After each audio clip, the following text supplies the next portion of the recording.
آج سکون کیوں نہیں ہے؟ لوگ کما کما کے تھک گئے، باہر بھی کما لیا، مسکت دبئی سعودی بھی کما لیا، بمبئی جے پور بھی کما لیا، لوگ کما کما کے تھک گئے، لیکن گھر میں کوئی برکت نظر نہیں آتی، گھر میں کوئی چین اور سکون نظر نہیں آتا۔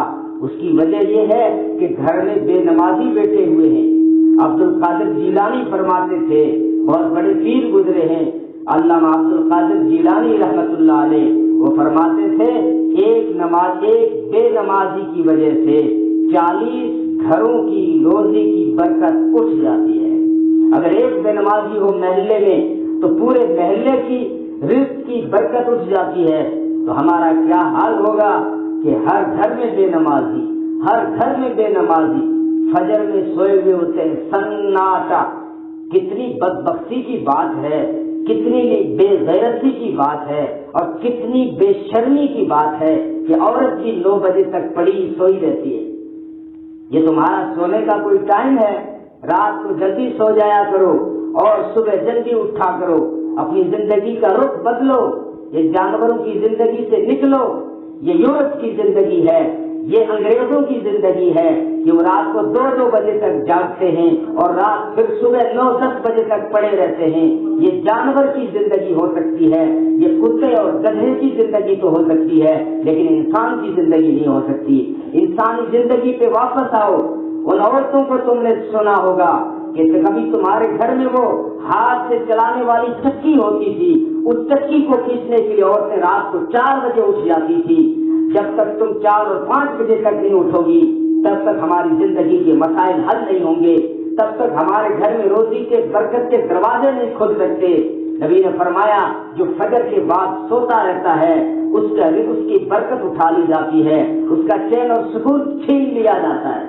پھر کہتی مول صاحب تعویذ بنا کے دیو، دیکھو پھال کھول کے مارے کوئی کرا دیو، کوئی کون کرایو میری بیٹی، تو خود جو ہے اپنے گھر میں بے چینی کا سامان لیے بیٹھی ہے، تو خود اپنے گھر میں بے برکتی کا سامان لیے بیٹھی ہے، تو اپنے گھر میں نماز کی پابندی کر، صبح کو اٹھ کر قرآن کی تلاوت کر اور اللہ کو یاد کر، صبح شام اس کی تسبیح پڑھ، اپنے گھر میں تعلیم کو زندہ کر، اپنی بچوں کی تربیت کر، اپنی بچیوں کو صحیح ادب سکھا، پھر دیکھ تجھے چین سکون کیسے ملتا ہے۔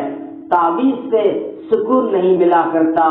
مول صاحب بنا کے جو ٹھاڈو کوئی کوٹھے میں جی کون لگ گئے، جی اسی لیے نہیں لگ رہا ہے کہ تو نے اللہ کا ذکر چھوڑ رکھا ہے، دین سے دوری اختیار کر رکھی ہے، نمازوں سے منہ پھیر رکھا ہے، اللہ سے کوئی تعلق ہی نہیں ہے۔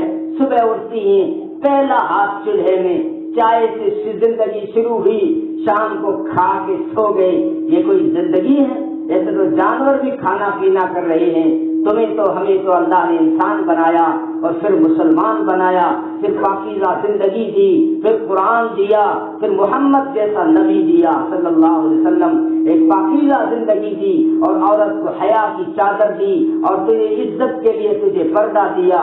نبی نے فرمایا اگر کوئی عورت 4 کام کر لے میں محمد اس کو جنت کی ضمانت دیتا ہوں۔ صرف 4 کام کر لو تمہاری لیے جنت بہت آسان ہے۔ ویسے تو ایک اور حدیث مشہور ہے، نبی پاک صلی اللہ علیہ وسلم جب معراج سے واپس آئے تو عورتوں میں بیان کیا، فرمایا عورتوں میں معراج پہ جا کے آیا ہوں، میں نے وہاں جنت دیکھی، میں نے وہاں دوزخ بھی دیکھی، میں نے ایک عجیب چیز دیکھی کہ دوزخ کے اندر میں نے عورتوں کو زیادہ دیکھا۔ تو ایک عورت کھڑی ہو گئی، پردے کے پیچھے کہنے لگی اللہ کے رسول عورتیں دوزخ میں زیادہ کیوں ہیں، اس کی وجہ کیا ہے؟